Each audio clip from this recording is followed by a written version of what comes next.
जब शिव और पार्वती का विवाह हो रहा था, तब पूरी पृथ्वी पलटने वाली थी। 33 कोटि देवता भी इसे नहीं रोक सके, लेकिन एक अकेले इंसान ने इसे रोक लिया। वो इंसान कौन था और उसने ऐसा क्या किया?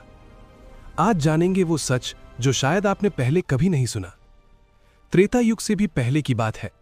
आज वो दिन था जिसका इंतजार पूरा ब्रह्मांड कर रहा था। महादेव और माता पार्वती का दिव्य विवाह। स्वर्ग के 33 कोटि देवी देवता, पाताल के नागराज, नवग्रह, यक्ष, गंधर्व, ऋषि मुनि, सब के सब उत्तर दिशा में हिमालय की ओर उमड़ पड़े। लेकिन इतनी शक्ति, इतना भार एक ही जगह इकट्ठा हो जाए तो क्या होगा? पृथ्वी का संतुलन बिगड़ने लगा। उत्तर दिशा धीरे धीरे धंसने लगी और दक्षिण दिशा हवा में उठने लगी।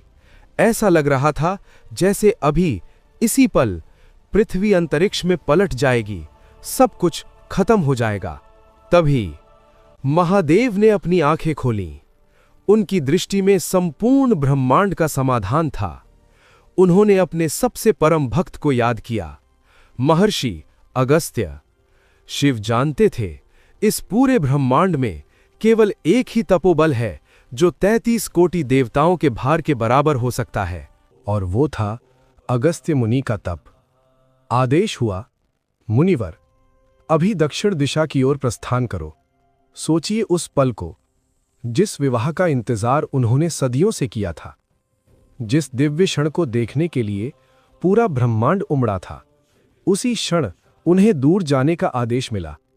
लेकिन सच्चे भक्त सवाल नहीं करते। अगस्त्य मुनि ने एक पल भी नहीं लगाया। भारी मन से आंखों में आंसू लिए वो दक्षिण की ओर चल पड़े। और फिर जैसे ही उन्होंने दक्षिण भारत की भूमि पर पहला कदम रखा, एक चमत्कार हुआ।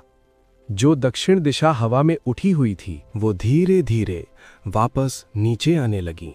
पल भर में पृथ्वी का संतुलन फिर से स्थिर हो गया। एक अकेले मुनि के तपोबल ने 33 कोटि देवताओं के भार को संतुलित कर दिया। यही है तपस्या की शक्ति, यही है भक्ति का असली अर्थ। महादेव अत्यंत प्रसन्न हुए। उन्होंने अगस्त्य मुनि से कहा, तुम दक्षिण में बैठे बैठे ही हमारे विवाह के साक्षात दर्शन करोगे। भक्त ने त्याग किया और भगवान ने उसे वही दे दिया जो उसने छोड़ा था। आज भी तमिलनाडु की पोथीगई पहाड़ियों में अगस्त्य मुनि की तपस्या की गूंज सुनाई देती है। हजारों साल बीत गए, लेकिन उनकी भक्ति आज भी अमर है। अगर ये कहानी आपके दिल को छू गई तो लाइक करो, सब्सक्राइब करो